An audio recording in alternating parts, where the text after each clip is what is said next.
Hello, and welcome to the launch of the Angel Freedman Show. I'm your host, Angel Freedman.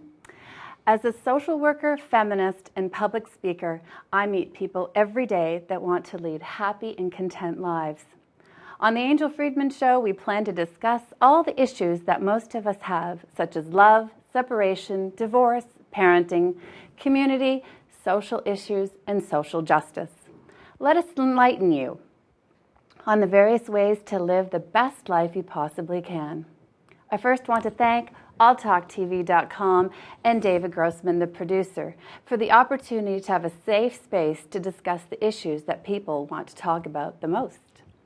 On today's show, we will chat with Constable Scott Mills, a true leader and creator of change. Constable Mills is a father, husband, internet violence prevention, Toronto Police corporate communications, social media cop, gang prevention, and the list goes on.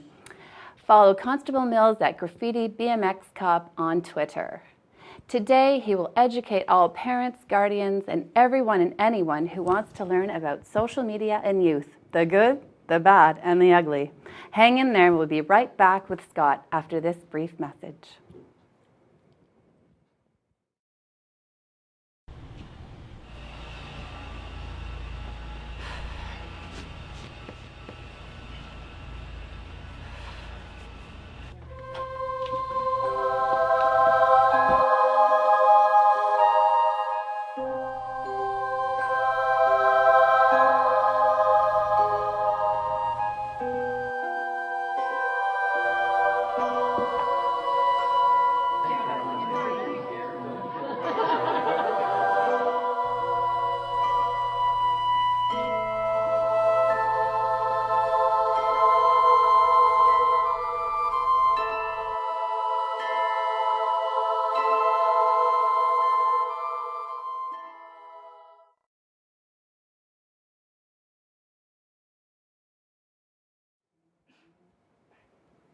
Welcome back, and here's Constable Scott Mills.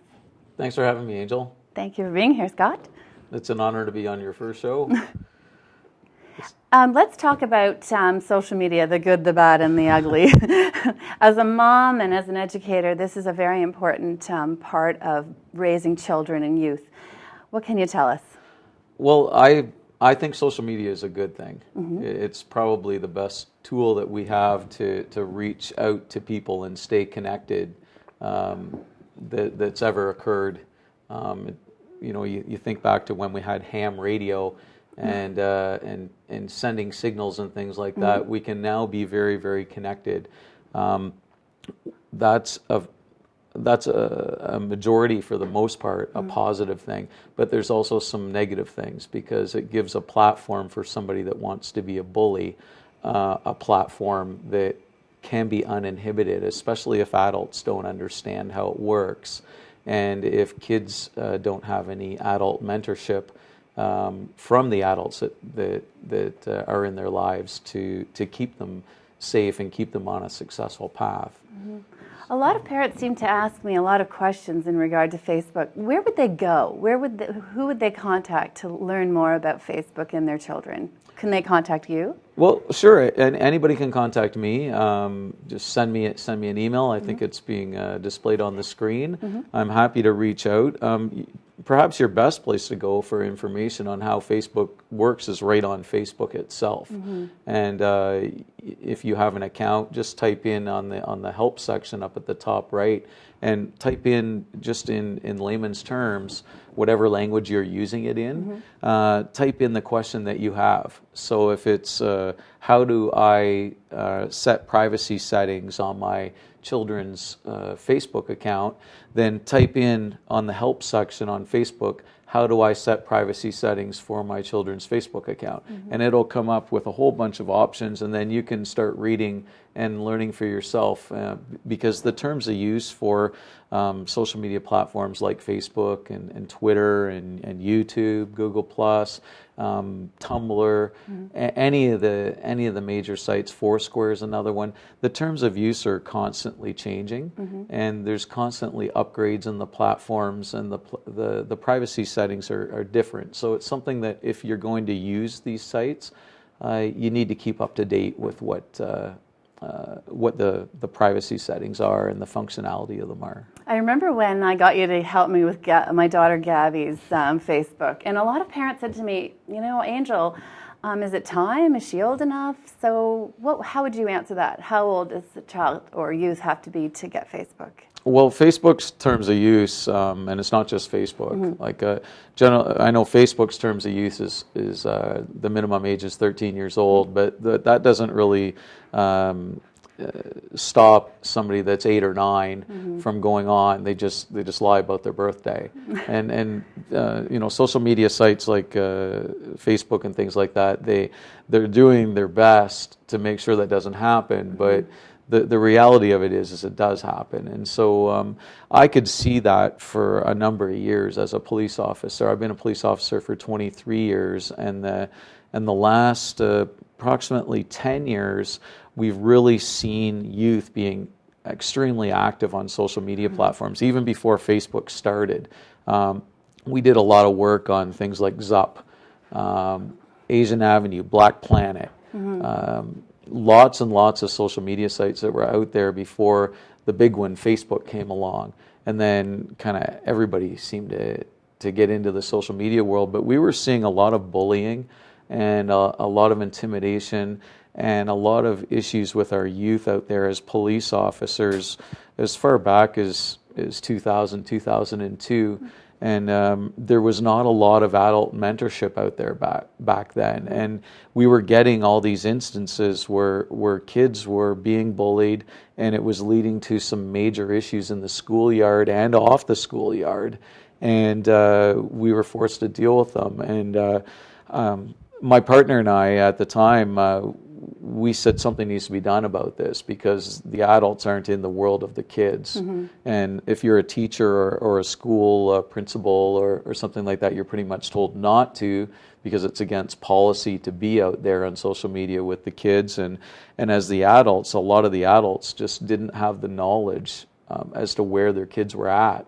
And so they were having difficulty reaching their kids. So we started some strategies where we went out there as police officers, and it wasn't to spy on anybody or be anybody's big brother. It was to provide some mentorship for the kids and an outlet that if something wrong was going on, hopefully you trusted me as a police officer enough, or the other people that we had working collaboratively with us in the community, including some school safety hall monitors, that you would reach out to somebody that was an adult that you trusted. It could even be your parents, and get the help that you need. And so far, we've been quite successful. Our Crime Stoppers tips, for example, in a 2-year period, anonymous tips to prevent and solve crime, they tripled. They went from, in Toronto, 300 a month to over 1,000 a month. And that was all from using social media platforms. But it wasn't just using social media. It was engaging in relationships in a positive and professional way with youth and gaining trust. Right. And so that they would reach out and talk with you. So there's lots of potential out there for this, but you really have to educate yourself as to where your kids are at and speak with your kids. I think it's education. I think if you're going to, there'll be bullying outside in the playground without social media. There was when we were kids. So, I mean, I think it's engaging and educating yourself and talking to your children. Do you think so? You've got it right, Angel. That's the number one thing. You have to communicate with your kids, and you have to know where they're at in real life. Obviously, parents are concerned, but you also have to know where they're at online because they could be doing something online that's putting themselves at risk just going to school. Right. And there could be, if something not right is happening and the kids aren't really telling you as a parent what it is, and you know that something's really bothering your child and it's got something to do with school, well, the natural spot to look is, are you on Facebook? Are you on Twitter? Are you on Tumblr? Is something going on out there? And if so, a lot of the kids are afraid that they're going to lose their internet privileges or have their smartphone taken away from them or lose their computer. And that would be the punishment. That would be the way that the parents stop the problem, and that's 100% not the way to do it. No. Don't take your kids' phones. Don't take your kids' internet connections or threaten to do that, because that's not going to solve the problem. It's going to make it worse. Say, what is the problem, and how can I help?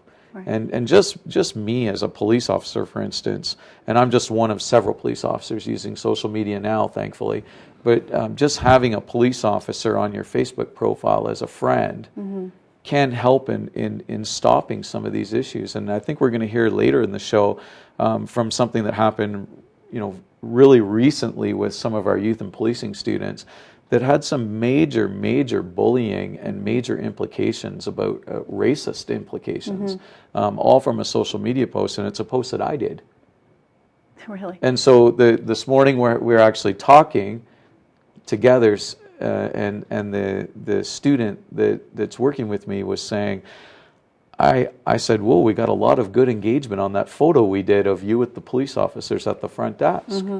And she said, yeah, there's a lot, but I don't like this one comment. And she says, it's not on your Facebook profile. It's on the deputy chief's Facebook profile, because he shared the photo from your profile.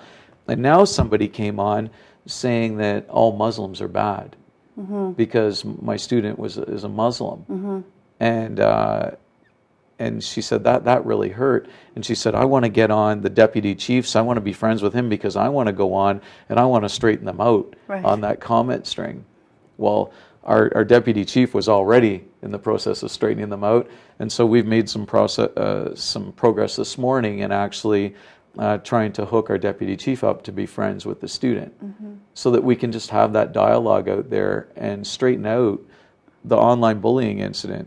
So, if somebody's out there on Facebook willing to bully somebody because they're a Muslim, and you're in a picture with a uniformed police officer, can you imagine what some people are dealing with? Oh, yeah. With the online bullying issue. So I guess the solution has to be communication, and you have to be able to communicate with your kids. Saying all this, for parents, this could bring fear to social media, as you know. They're thinking, well, then maybe we shouldn't be on Facebook, and maybe our children shouldn't have computers. I mean, people go to the nth degree to stop everything.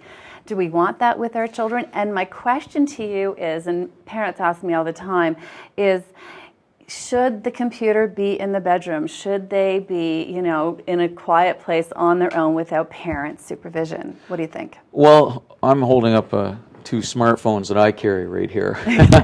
and the whole thing about, having a desktop or a laptop computer in the bedroom, it's kind of taken to a whole different level when you've got smartphones into it, because pretty much all the engagement happens on smartphones. And we've got four young people sitting with me in the studio here today, and all four have a smartphone. No, sorry, 3 out of 4 have a smartphone, and I think the other one's sitting there laughing at me. Do you want a smartphone? He doesn't want a smartphone. So there you got 75% of the youth that's sitting in the room that have a smartphone. So, we asked them just before we started the show, we said, do you take your smartphone into your bedroom? Yes. Do you have a computer in your bedroom? Yes. So I get, a lot of people would say have the computer in an open area. It's probably a good idea. But it's better idea to have a conversation with your kids about what they're doing online. It all comes down to a positive and healthy relationship with your kids, talking about what they're doing in real life and what they're doing online. And if your kids are using Facebook, if they're using Tumblr, if they're using Twitter, they're using YouTube, get out there and get an account yourself. Learn how they work and be the parent on Facebook, YouTube, Twitter, Tumblr, whatever the platform is, and provide the mentorship that you provide as a parent in real life online. Absolutely. I always say too, to know your children's friends, where they are, what they're doing. Know a few of their parents as well, so you can say hi. And I'm on Facebook, and my kids are both on Facebook. I have a look at what they're doing. They always ask, "Are you looking at my Facebook, Mom?" But yeah, I am. I am. I have a look and make sure everything's good. But I think it's like having your friends over, for a play date. So you're on Facebook talking to your friends. I really feel it's a great opportunity to have a chat. For many kids, getting Facebook and connecting helps them to connect with other kids. Absolutely. I know a lot of kids they're really shy, and when you say go get get an email address or a phone number of your fellow student at school so that you can play after school, and they're not really ready to go and ask that. But next thing you know, they get a Facebook account, and all of a sudden they're adding their friends at school, and next thing you know, they're instant messaging, and next thing you know, they're out riding their bike after school because they've organized doing something positive and good, talking with their friends on Facebook. So it's got a lot of positive merits. It just needs to be used properly. Thank you very much, Constable Mills. We'll be talking to a student from the Toronto Police Youth Program. We'll be right back.